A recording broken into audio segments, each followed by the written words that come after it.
ಪ್ರತಾಪ್ ಮಳೆಯ 2016 ಮದುವೆ ಆಗಿತ್ತು.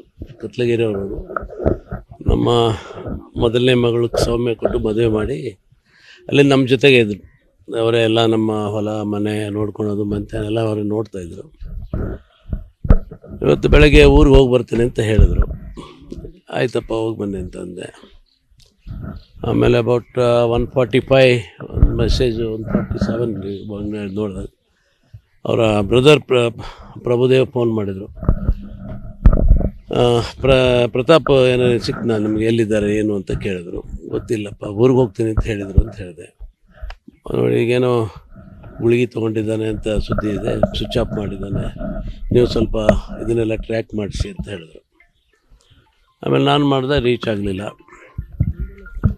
ಆಮೇಲೆ ದಾವಣಗೆರೆ ರೂರಲ್ DSP ಅವರಿಗೆ ಫೋನ್ ಮಾಡಿದೆ. ಫೋನ್ ನಂಬರೆಲ್ಲ ಕೇಳಿದ್ರು, ಕೊಟ್ಟರೆ ಅವ್ರಿಗೆ. ಆಮೇಲೆ ಹೊನ್ನಾಳಿ CP ಅವ್ರಿಗೆ ಹೇಳಿದೆ. ದೆನ್ ಶಿವಮೊಗ್ಗ SP ಅವ್ರಿಗೆ ಹೇಳಿದ್ವಿ. ಆಮೇಲೆ ದಾವಣಗೆರೆ DSP ಅವರು ಲೊಕೇಶನ್ ಕೊಟ್ಟರು. ಅದು ಮಾಡಿ ಇಲ್ಲೂ ಅದು ಕಾವಲೆ ಅಲ್ಲಪ್ಪ, ಫಸ್ಟು ಬೇರೆ ಕಡೆ ಲೊಕೇಶನ್ ಇಲ್ಲಿ ನ್ಯಾಮತಿ ಹತ್ರ ಎಂಥ ಊರದು, ಚೆನ್ನಾಲೆ ಅಲ್ಲೇ. ಅದನ್ನು ನಾನು ಮತ್ತೆ ಹೊನ್ನಾಳಿ ಇನ್ಸ್ಪೆಕ್ಟ್ರಿಗೆ ಅವರಿಗೆಲ್ಲ ತಿಳಿಸ್ದೆ. ಆಮೇಲೆ SP ಶಿವಮೊಗ್ಗ ಅವರು ಹೇಳಿದ್ರು, ಅದು ಲೊಕೇಶನ್ ಅವ್ರಿಗೂ ಕಳಿಸ್ದೆ. ಇಲ್ಲ ಅಲ್ಲಿ ಎಲ್ಲೂ ಇಲ್ಲ ಅದು ಆ ಥರ ಅಂತಂದರು.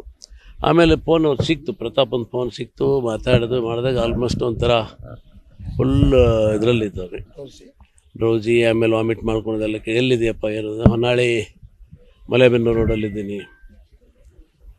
ಎಲ್ಲಿದೆ ಹೇಳು, ಎಲ್ಲಿದೆ? ಹೊನ್ನಾಳಿ ಮಲೆಬೆನ್ನೂರು ರೋಡ್.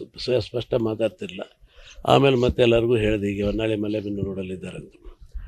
ಆಮೇಲೆ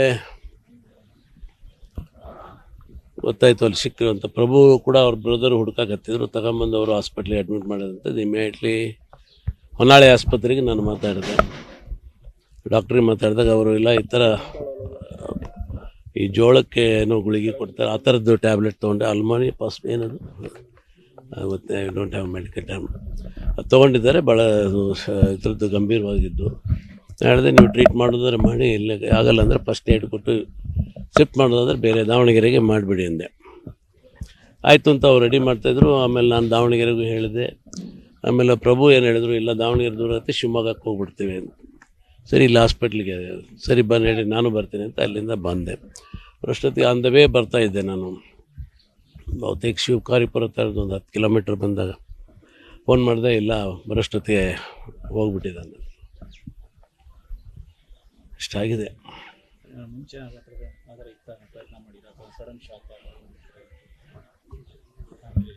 ಫ್ಯಾಮಿಲಿದು ಏನಿಲ್ಲ, ಅವನಿಗೆ ಮಕ್ಕಳಾಗಿರಲಿಲ್ಲ. ಅದೊಂದು ಸ್ವಲ್ಪ ಕೊರಗಿತ್ತು. ಅದಕ್ಕೆ ರೀಸೆಂಟಾಗಿ ಬೆಂಗಳೂರಿಗೆ ಬಂದಾಗ ಒಬ್ಬ ಡಾಕ್ಟ್ರು ಲಾಯರ್ನು ಕನ್ಸಲ್ಟ್ ಮಾಡಿದ್ರು, ಸರಗೊಮ್ಮೆ ಮಾಡಿಸ್ಬೇಕು, ಅದೇನು ಮಾಡಬೇಕು ಅಂತೇಳಿ. ಆಮೇಲೆ ಅವರು ಲಾಯರ್ ನನಗೆ ಮಾತಾಡಿ, ನನ್ನ ಮಗಳಿಗೆ ಮಾತಾಡಿದರು. ನೀವು ಕೋರ್ಟಿಗೆ ಬಂದು ಹೇಳಬೇಕಾಗತ್ತೆ. ಆಯಿತು ಅಂತ ಹೇಳಿದರು. ಅದು ಮಕ್ಕಳಿಗೆ ಸರಗೊಮ್ಮೆ ಮಾಡಿಸ್ಬೇಕಾದ್ರೆ ಕೋರ್ಟ್ ಪರ್ಮಿಷನ್ ಬೇಕು ಅಂತ. ಆಯಿತು, ಅವ್ರು ಇದಕ್ಕೆ ಕಾಯ್ತಾಯಿದ್ರು. ಅದೊಂದು ಬಿಟ್ಟರೆ ಸ್ವಲ್ಪ ವಾಸ್ ಅಡಿಕ್ಟೆಡ್ ಫಾರ್ ಡ್ರಿಂಕ್ಸ್. ಅದು ಸ್ವಲ್ಪ ಒನ್ ಟೈಮ್ ಫ್ಯಾಟಿ ಲಿವರ್ ಆಗಿತ್ತು. ಅದಾದಮೇಲೆ ನಾನು ಬೆಂಗಳೂರಲ್ಲಿ ಕರ್ಕೊಂಡೋಗಿ 2 ತಿಂಗಳು ಕಾಡಂಬ ಅಂತ ಒಂದು ಅಡಿಕ್ಷನ್ ಸೆಂಟ್ರ್ ಇದೆ, ಅಲ್ಲಿ 2 ತಿಂಗಳು ಅವ್ರಿಗೆ ಟ್ರೀಟ್ಮೆಂಟ್ ಮಾಡಿದ್ವಿ.